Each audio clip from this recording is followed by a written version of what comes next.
Hi, welcome to yoga. I'm Marcia, and I'm so grateful that you're joining me today. Today's class, we're going to work with the 10 poses for everybody, an article that was published in the New York Times last week, and I've really been intrigued by the postures that they picked. So for our practice today, you'll need a block or some books rubber banded together and your mat. If you don't have a block or the books available, or you'd like something softer, you're welcome to get a folded large towel or blanket. That'll help support your hips both in bridge and inverted action pose. To begin, let me list the postures that they chose. They are triangle, tree pose, plank, four-limb staff pose, cobra, down dog, bridge, half-seated spinal twist, and corpse pose. I am a firm believer in all of those poses. I think that with the exception of four-limb staff pose, that they are very accessible to most people, and that they form the basis of a well-rounded practice. I did add a few that I thought would make a more complete practice, and the ones that I've added are mountain, forward folds, both standing and seated, a supine twist laying on our back with our knees and heels together, and inverted action pose. So, I believe that this group really makes an accessible and a available practice that you can do anytime. If you'd like to pause for a moment and go grab some paper and pencil to jot them down, you're welcome to do so. And I've arranged them in a way that I think allows the practice to flow. So we'll start in mountain pose, which has the misconception of just standing. And I don't believe that that's true. I believe that it's a posture that has real benefits. So we'll build our best mountain pose from the ground up. Stand with your feet hip width apart. Press evenly into your feet. Don't let them roll to the outside or somehow lose that parallel.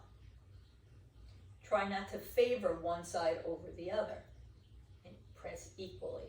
As you work the weight into the feet, you can feel the legs begin to engage.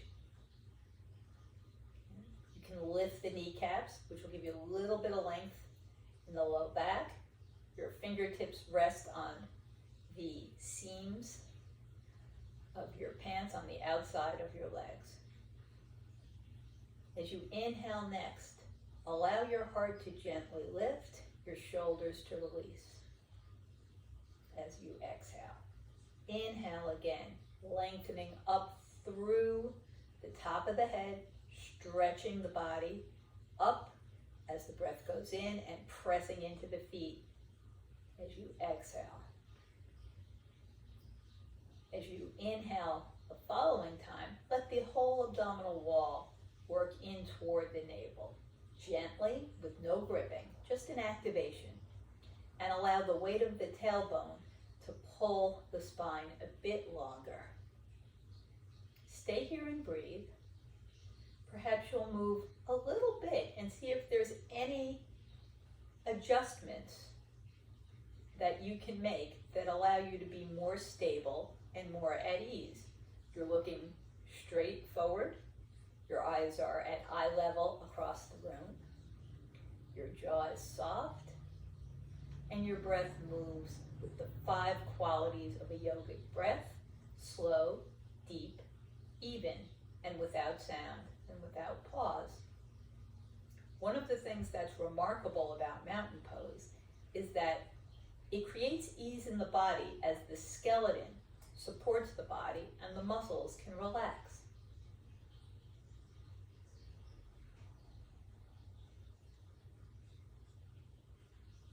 Take a few more breaths here. We can even add our 3 deep cleansing breaths. In through the nose, growing tall, out through the mouth, releasing tension. In through the nose, cooling, out through the mouth, relieving us of the heat of the day. Once more, in through the nose, nourishing, exhaling with a sigh out of the mouth, releasing anything that doesn't serve us. And then relax the posture and feel the difference. The next thing we're going to work with is triangle pose. And here, if you have a block or your books, that'll be helpful. You also have the opportunity to use the inside of your leg. If you would like and you have a bit more restricted mobility, you can use a chair, allowing yourself to press firmly off of that, or even bending the elbow will give you more support. So get whatever it is you need. We'll separate our legs as wide as is comfortable. The left leg turns out to the short side of the mat, knee and toe in line. The knee is soft here. You're gonna kick the right heel back, starting with the right hand on your hip. Draw your hips to the right. Reach out with the left hand. You can have the block either by your heel, if you're using it, or you can hold it in your hand. So stretching out with the left hand, really lengthening the left side of the body, stretching through the crown, and then drop the left hand. You can bring it onto your support, whether it's a chair, whether it's a block, or whether you're bringing the back of the hand to the inside of the leg. Okay? If you're using your leg, make sure you're not pressing sideways against your knee and that you're not forcing the foot to roll to the outside.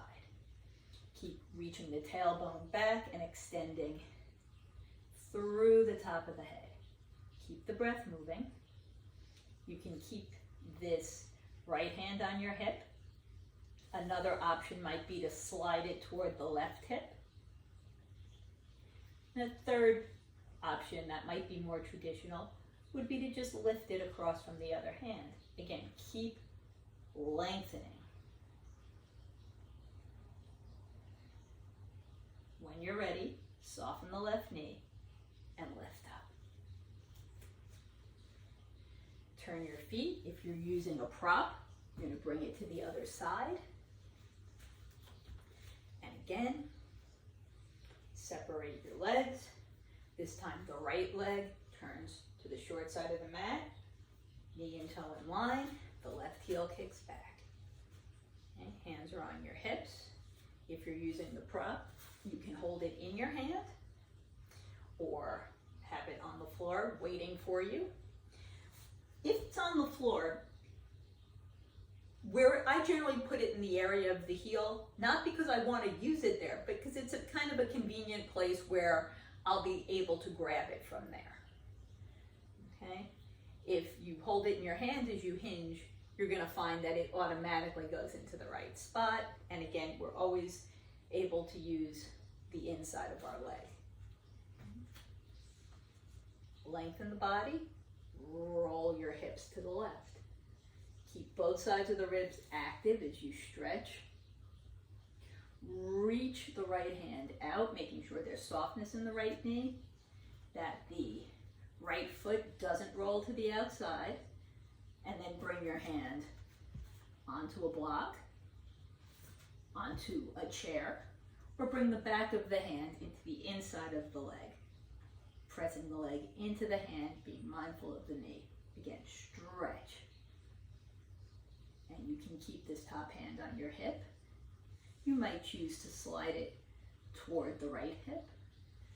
Or another option would be to lengthen straight up from the other arm. Keep reaching, expanding the distance between the tailbone and the crown. And when you're ready, soften the right leg, lift up, and you can bring your legs together.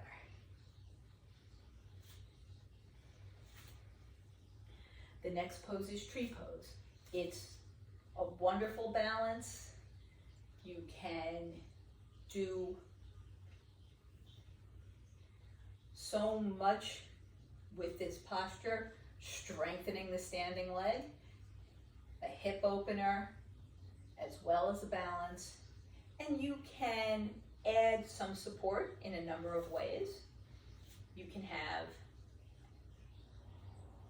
your hands out to the side and perhaps one fingertip touches a wall. Sometimes that's all it takes to help you balance. Another option is to face a wall and bring one or both of your arms forward. You can choose to stand with a wall a few inches behind you, which stabilizes you because you know that you're not going to fall. You can lean back and the wall will support you. The last option would be to grab a chair. I'm going to just use it here, demonstrating on the radiator, and bring your kneecap ever so slightly onto your support here. And that's going to allow you to be nice and straight and move your hands freely, right, into any position we work with. Give you that amount of support. It will even allow you, as you stretch, to have your knee float away from the support, giving you an option to balance more independently. As far as arms go, your positions might be out to the side, which is a nice way to start. They might be in at the center chest. They can be straight up in parallel.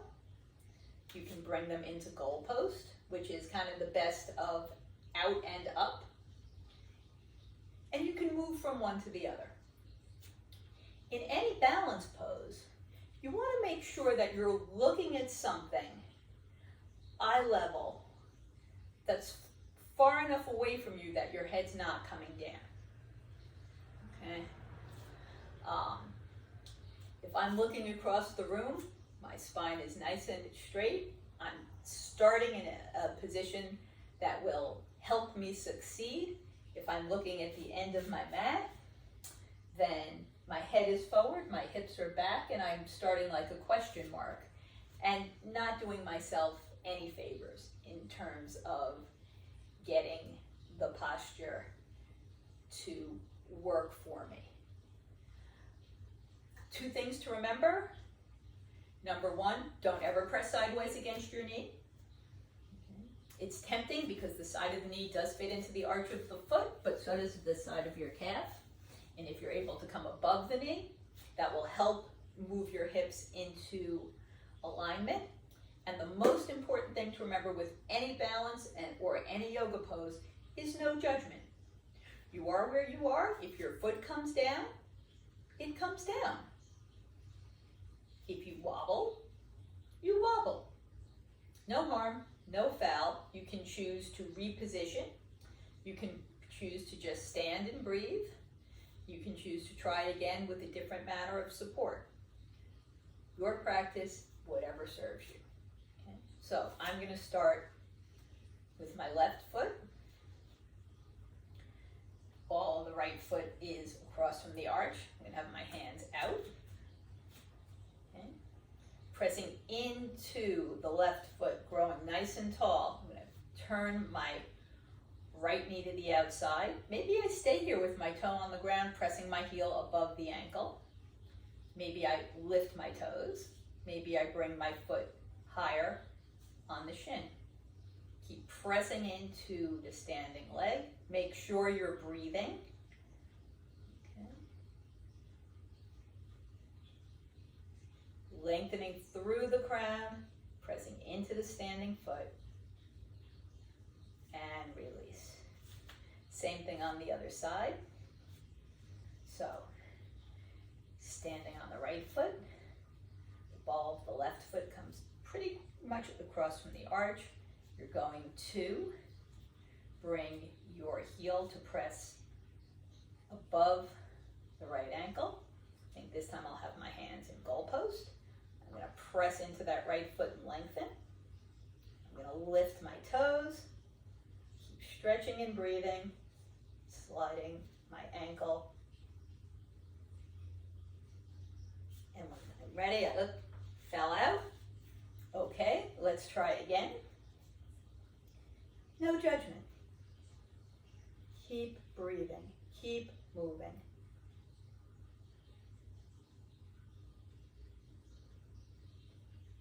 And release. The next posture is not one on the times list. It's one that I added actually in 2 different places, standing and seated, because I feel it's essential to a complete practice. It's one of my favorite postures, whether done standing or seated. And we're going to transition our way down to the mat from here. So feet are hip width apart.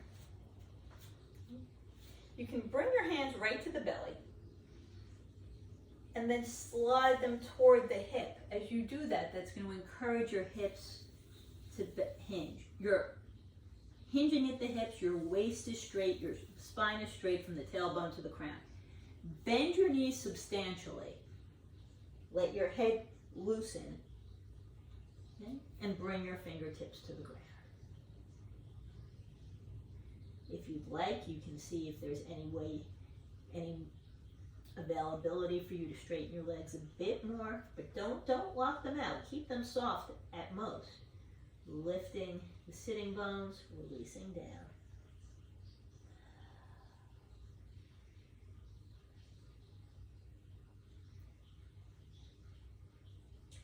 And when you're ready, we're going to come down to the mat, bending our knees more. And we'll just briefly stay for a moment in table pose. Shoulders are over hands, knees under hips. You can do a little bit of a cat-cow, squeezing the belly, pressing out the air, and then dropping it, inhaling deeply, just moving through. Not our list of postures, but ones that feel nice. Okay, so the next 2 postures are plank and forelimb staff pose. And there's 2 choices of how to do them. Okay? You can do them with your knees on the ground. So would be here, would be your plank. And you would bend your elbows and hover for forelimb staff pose before you release to the mat. Okay? Another choice would be to tuck your toes under. Okay? So going from the toes, nice and straight through the crown of the head, shoulders over hands, plank. Bending your elbows to point towards your heels, hovering, forelimb staff, before lowering down. Those are the 2 main choices. If neither of them works for you, you can just come flat onto your mat and wait for us. And otherwise, you're going to figure out which one you'd like to do. So, I'll start with my knees down before lifting them. Looking forward. Nice deep breath. Plank pose. Really lifting the heart towards the shoulder blades. I might straighten my legs, pulling my heels back, working the muscles of the bum. Wherever I am, lowering. Keep looking forward, keep your elbows pointed back. And when you're ready, lower down. Relax, relax, relax. Flex your elbows and bring your cheek to the mat.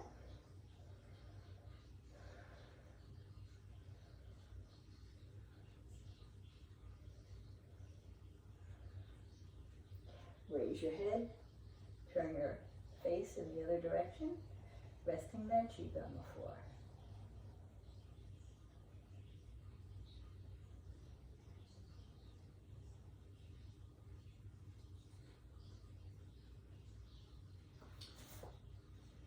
bring your arms close to the sides of the body. Maybe your wrists are in line with your shoulders. Feet together, knees together, toes together. Remember, snakes only have one leg. Press the tops of the feet down, the pubic bone down. You might feel the knees start to lift, and then press your hands. Start to raise your head and chest and look forward. Okay? You can keep your elbows on the ground here in this Sphinx version of Cobra. You might lift up a little higher. Don't lock your arms out, it compresses your neck, but you can extend your arms most of the way, keeping your elbows soft. You might draw your heart forward and raise your gaze.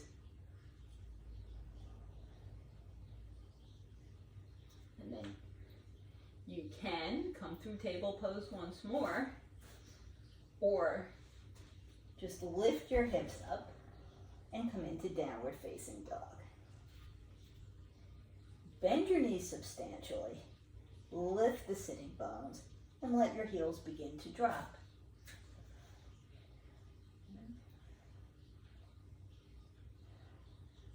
You can bend one knee, stretching the other calf,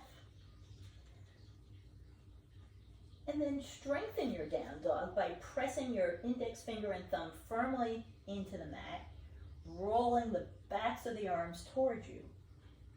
Softening your knees, really allow your head to come in line with your arms, lifting the tailbone and lowering your heels.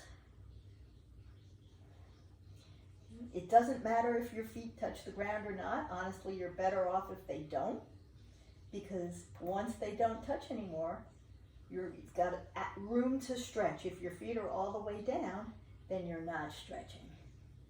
Nice deep breath. And then bend your knees. And our next posture is child's pose. Sitting back on your heels. You can have your knees together for support for the body. You can have your hips over your knees, walking your hands forward. This version is puppy pose and gives you a lot of stretch through the shoulder girdle. You can keep your toes together, knees apart, bringing your body between your knees, creating some space. So with arms over your head, that's extended child's pose.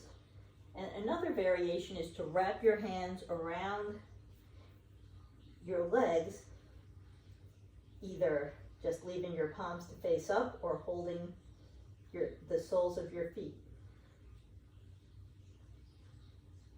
Child's pose allows us to draw inward.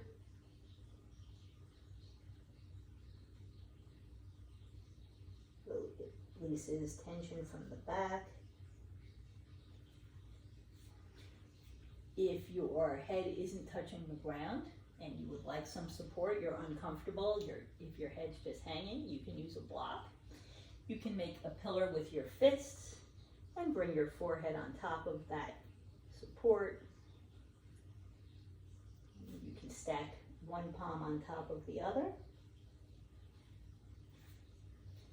And you might choose to press your elbows into the ground and make a sling for your head. So several different variations.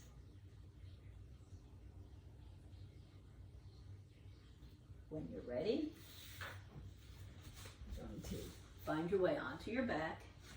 You're going to grab your block or folded blanket, and we'll work with inverted action pose. Like so many of the postures we've done, there's a number of variations. Okay? Legs up the wall is a version of inverted action pose. Okay, so you can just come close to the wall with the side body, reach your arm out, and as you pivot, your legs will come way on up. They'll be supported, and you can just rest. That's one way. If you have a shoulder stand in your practice, you'd be welcome to do that here. Or you can come onto your back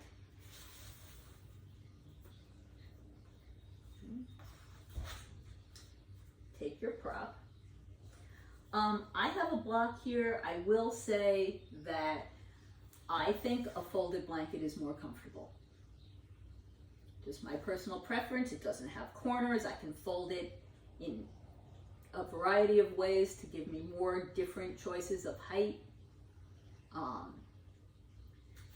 Just my personal preference, although for ease of filming, I grabbed a block. Laying down on my back, I'm going to work my shoulder blades under me. I'm going to press my heels, lift my hips, bring the flat side of the block under my sacrum, and then I'm going to move around and make sure the prop is in the right spot. Because if it's not, it's uncomfortable. Melting and widening the top of my back, pressing my palms, making sure my head is in line. I can lift one foot at a time or lift both feet up, making whatever adjustments I need, and bring my feet straight up.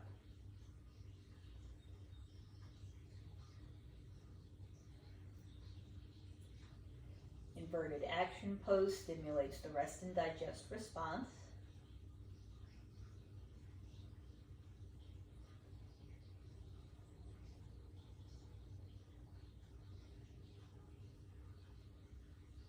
It's wonderful for the body. Terrific restorative pose. You're allowing gravity to do all of the work for you.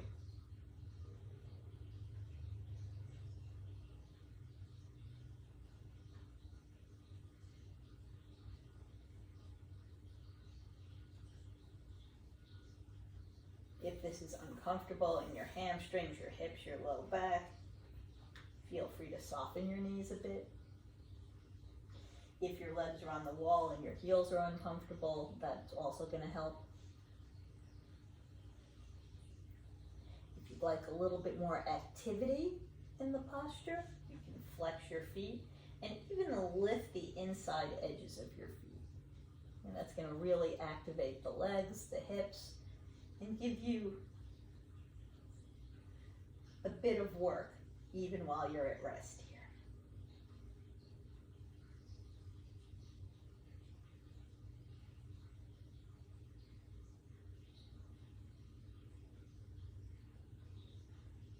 We'll stay here for 5 more breaths.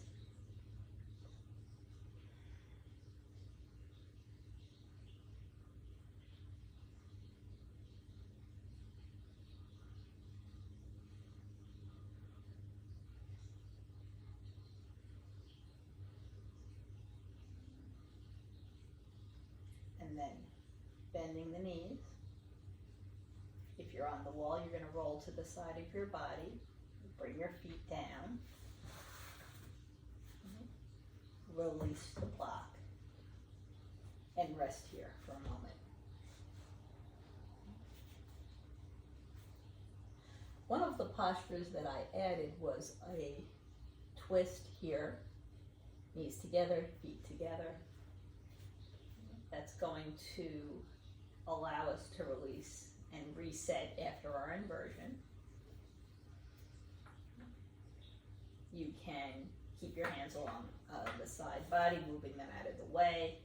You can bring them into goal post, which gives you some openness in the upper part of the trunk.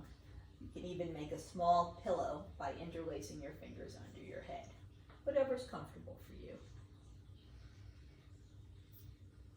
Keeping your legs pressed together.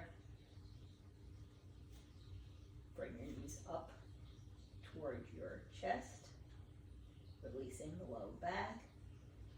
Inhale, exhale, lower your knees toward the left side.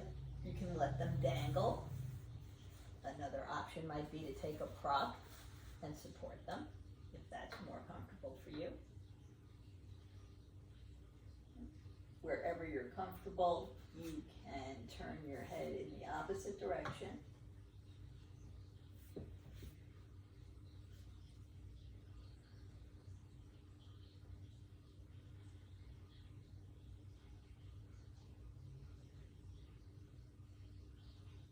And just allow gravity to sink you into the mat.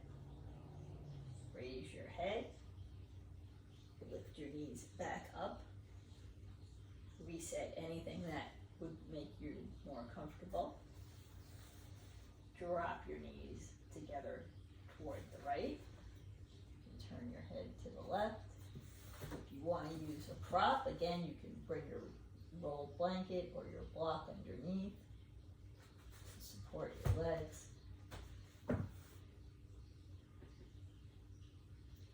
And just relax.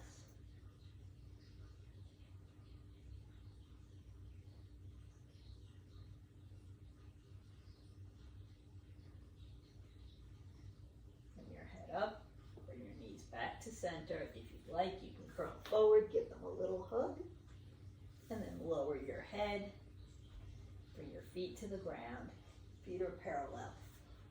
One last time, you have the option to use your block on the narrow side between your knees here in bridge pose. That'll help you keep your hips in line. Or, if you're not going to use that, just be aware of keeping your legs parallel and not letting them fall out to the side as they are wont to do. You can even ever so slightly move your heels apart, keeping the the ball of the foot and the toes in a parallel orientation. Walk your shoulder blades under you. You have the choice to grip the edges of your mat if you'd like, or you can press your palms or hold your ankles, whatever works. Pressing into the feet, press your elbows, press your upper arms, press your shoulders. Make sure your legs aren't falling away from each other. Recruit the big muscles of the back body, the hamstring and the muscles of the seat to help lift you. Perhaps walk your shoulder blades under a bit and bring your chest towards your chin here in bridge pose. You can stay here. You can choose to interlace your fingers underneath your body. Another option might be to spin your palms up, supporting your hamstrings or your bum. If you'd like, you can raise your right leg up while the left leg presses firmly and lower. And the other side, and lower. Keep pressing your heels, bring your hands down to the mat, or again, gripping the sides of the mat, walking your shoulders under a bit more as your chest presses against your chin, and lower down, and release. Relax.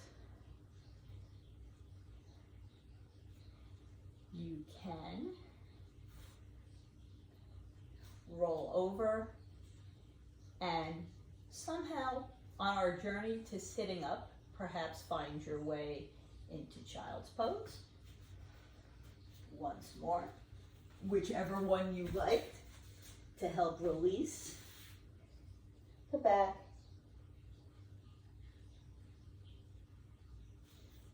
And then come to a seated position.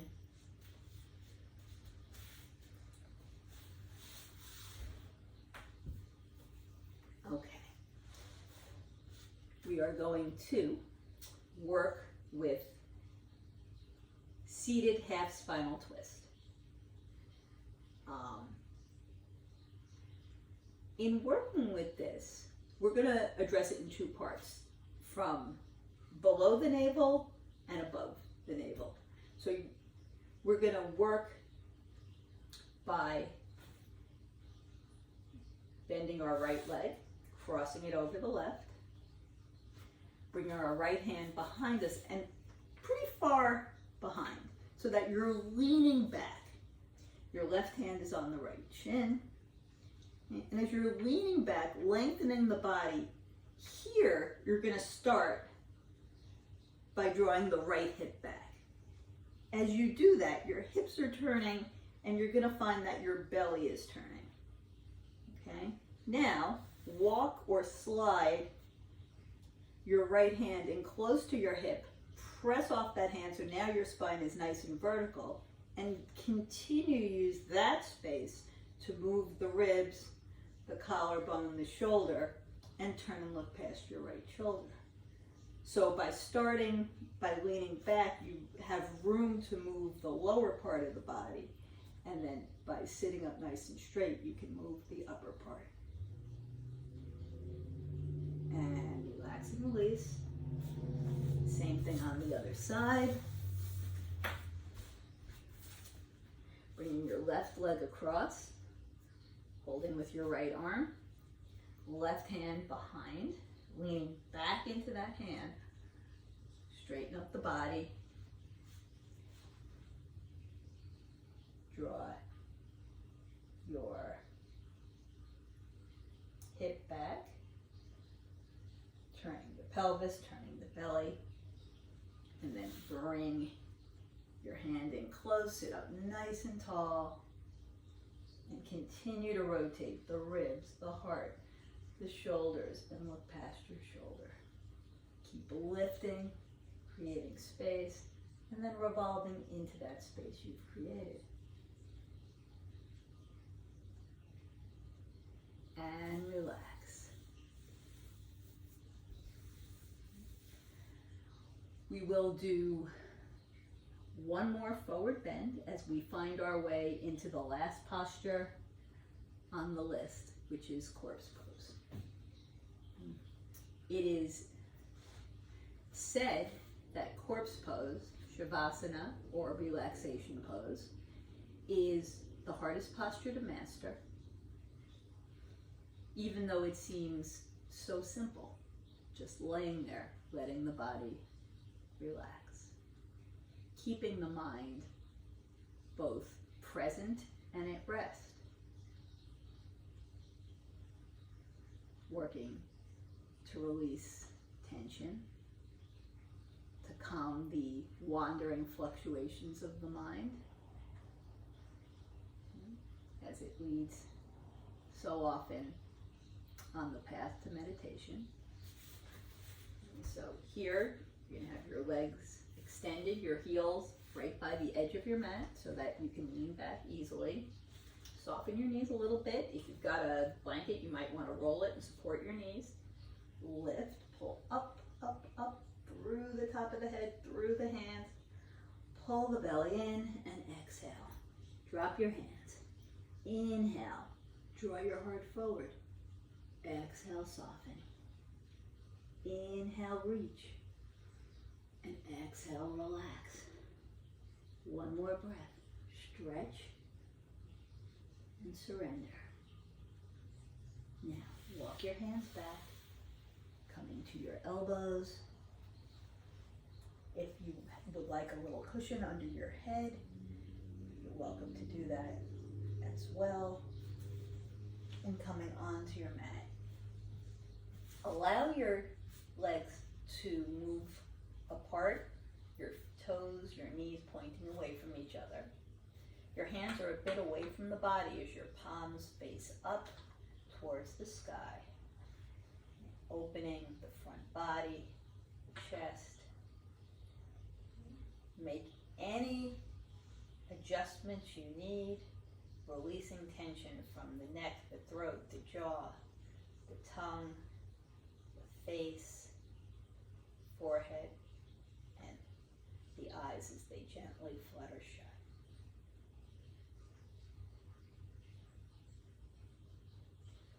Tell yourself you're fully and completely relaxed. Nowhere to go, nothing to do. Allow your bones to rest heavily on the floor as those softened muscles drape over them.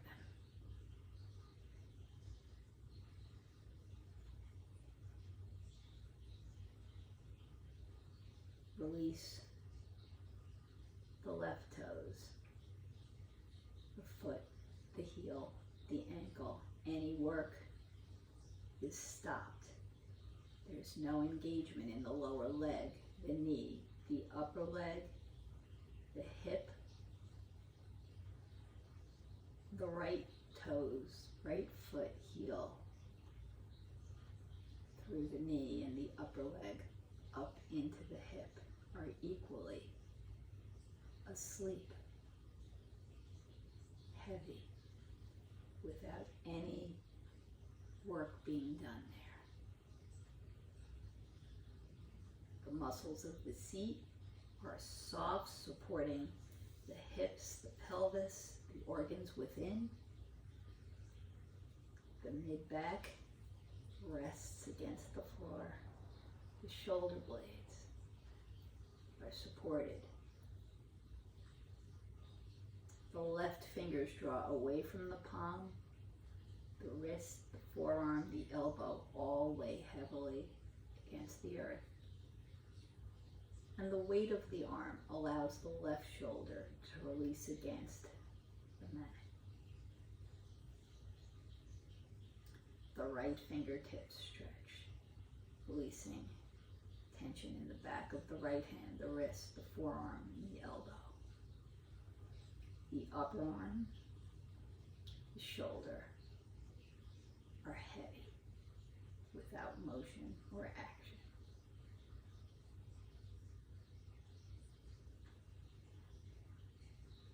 The belly is soft. The chest expands with each inhale and contracts back to a neutral position with every exhale. There's ample room for the heart to beat.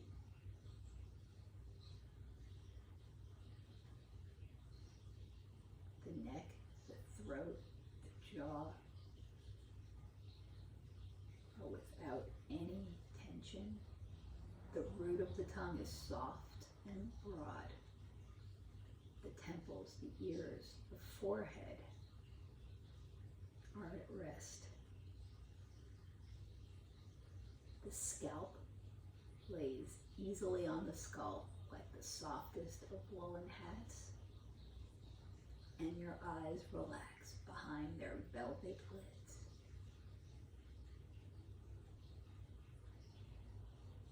You are fully and completely relaxed.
Allow your breath to deepen.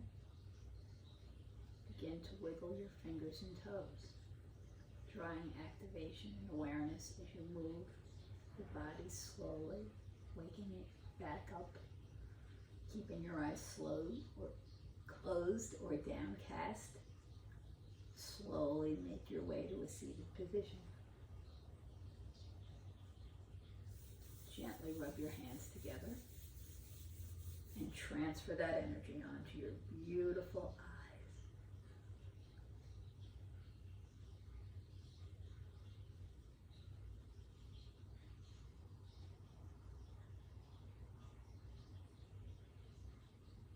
Palm your face, your jaw, your ears, temples, and once more your eyes.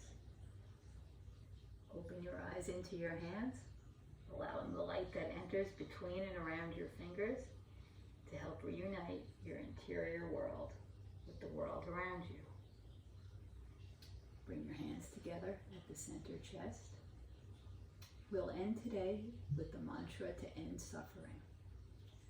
Loka samasta sukhino bhavantu. 2.